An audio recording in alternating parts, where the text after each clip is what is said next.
Begin, Yizkor, Maayan is going to give us a message. Over the course of our lives, the number of people that we carry with us grows and grows. Sometimes that number starts when we're very young. Some of us find Yizkor to be healing, and some of us don't.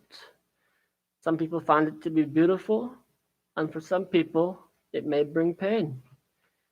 Ideally, a Yizkor service should be tasteful, and we don't expect to hear anything that would make us angry, at least.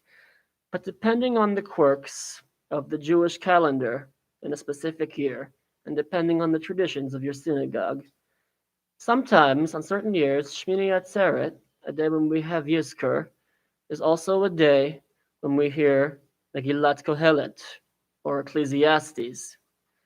Along with Eicha, Lamentations, Kohelet can be seen as one of the more depressing books in our canon by some people, and in many people's minds it can be seen as the most cynical. Kohelet expresses views about death that some people find upsetting, and he has strange views on the meaning of life. He opens with Hakol Havel, everything is vanishing vapor. This is not the message that many of us would expect to hear on a Yizkor day. At least on Yom Kippur, which is also a deeply serious day, we are offered a chance at redemption and renewal, something that Kohelet does not seem to express.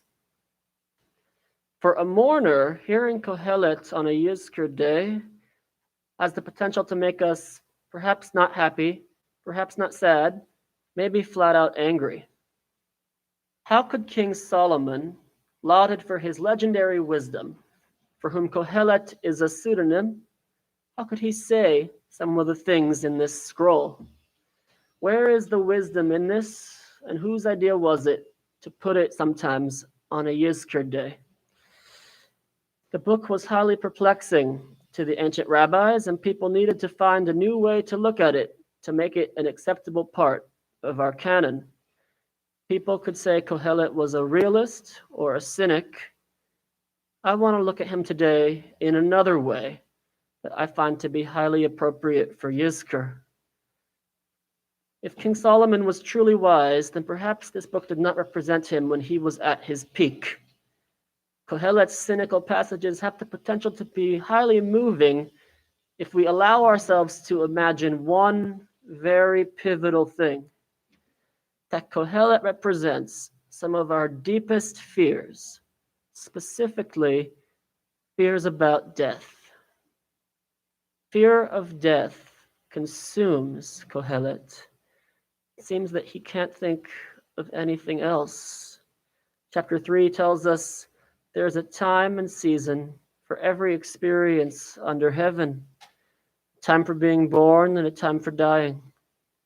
A time for weeping and a time for laughing. A time for wailing and a time for dancing. A time for throwing stones and a time for gathering stones. A time for embracing and a time for shunning embraces. There are references to death and Jewish mourning practices in this passage, and each is held alongside a more happy occasion in these verses. And yet it would seem that Kohelet, to write these things, has experienced more than his fair share of grief. To talk about so many sad experiences, and yes, the happier ones that may balance them out in his mind, he probably lost many, many loved ones to say these things, to say them over and over and over again in different ways. After listing these different happy and sad occasions in our lives, he remarks, "What then is the real advantage of our labor? I realized the only thing worthwhile to do," he said, "while we are alive, is to enjoy ourselves and do what is pleasurable in our lifetimes." Kohelet has seen happy times, he's seen sad times, and he's had enough. He's had enough of the sad times. He wants to shield himself from sadness by indulging only in what he finds pleasurable. He didn't want to allow himself to feel grief, to feel anguish. And it seems that his only solution for all the people in his life that he had lost was to drown himself in his pleasures. When we're grieving, our minds can be like a prison, and our thoughts can range from sweet to wistful to dark and depressing. We can think things like, I love you, I miss you, I need you, I'm helpless without you, I'm trying to continue without you, but it hurts too much, and I just can't go on. Every day without you is a waking nightmare. Why did you have to go? Why couldn't it have been me? Why couldn't we save you? Why couldn't God save you? Maybe there is no God. I just don't care anymore. These are the thoughts that I imagine were going on in Kohelet's head when he wrote these things. It's not easy to be a mourner. There have been many a person driven to suicide over the death of a loved one. Kohelet was obsessed with death. To him, death was the only thing in life that was ever really certain. He said that God keeps us guessing all the time about when we'll die, but never really letting us know when it will come to pass. He tried to suck out all the pleasures of life while he still could, but it was no real way to live a life. It was, for him, a half-life. It's the sad things in life that really make us appreciate the happy ones. Because when all you do is indulge yourself in happiness, there is a diminishing rate of returns on those happy events. You eventually become numb to the world. If you're in mourning, you can also become numb to the world. The difference, however, is that if you allow yourself to feel sad, you may feel numb for a time, but you leave room for a light at the end of the tunnel that allows the possibility of recovery. We don't all get to experience that recovery. Some of us don't. But by allowing ourselves to feel sad, we at least allow the possibility that maybe we will get there one day. But if we don't allow ourselves to feel what we need to feel when a loved one has died, then there is no light at the end of the tunnel, because it is not a tunnel. It is a collapsed cave with no way out.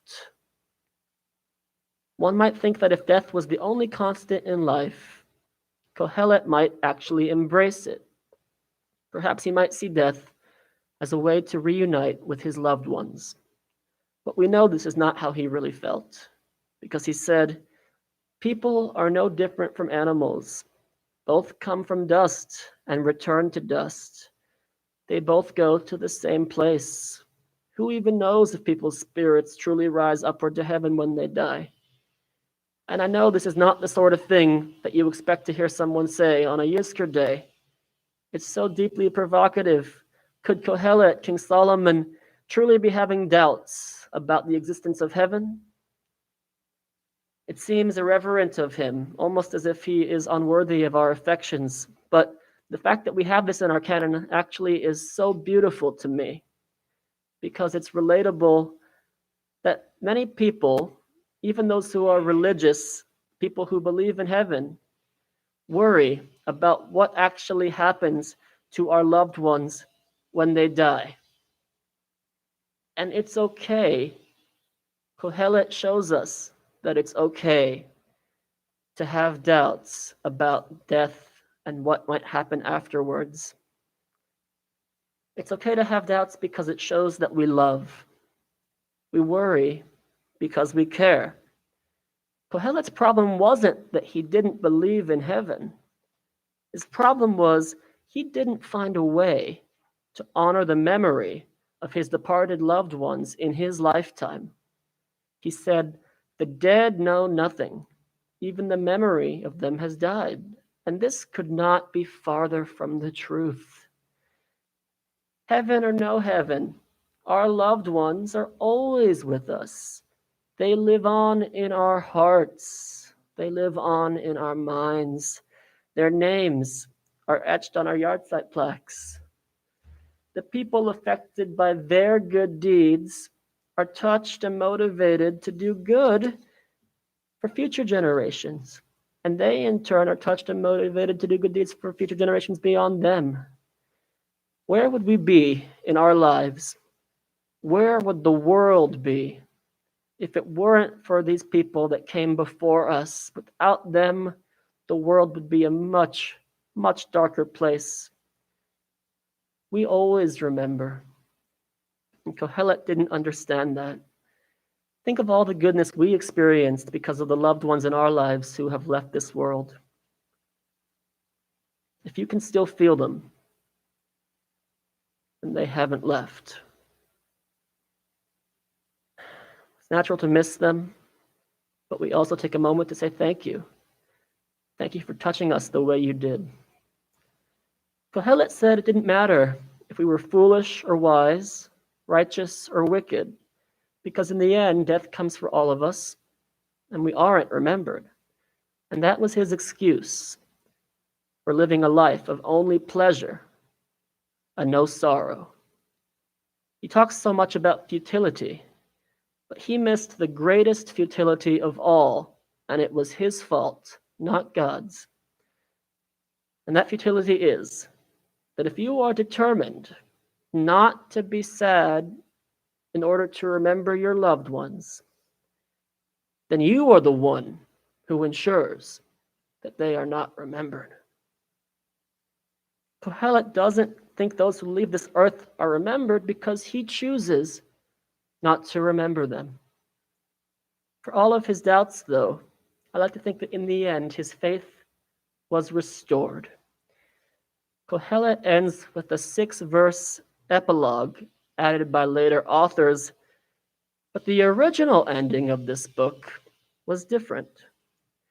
It contained a poem about our fears of mortality, fears that come with old age or living with illness, about looking over your shoulder worried that we might be dying soon.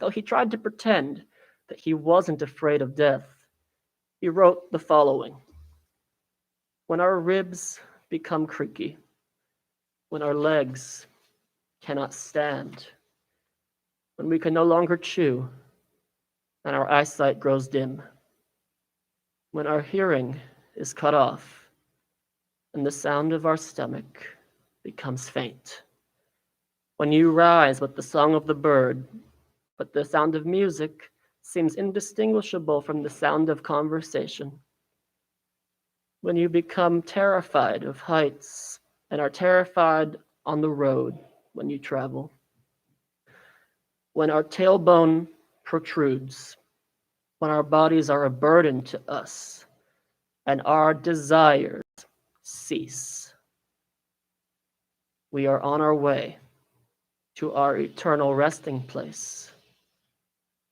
And mourners encircle the streets.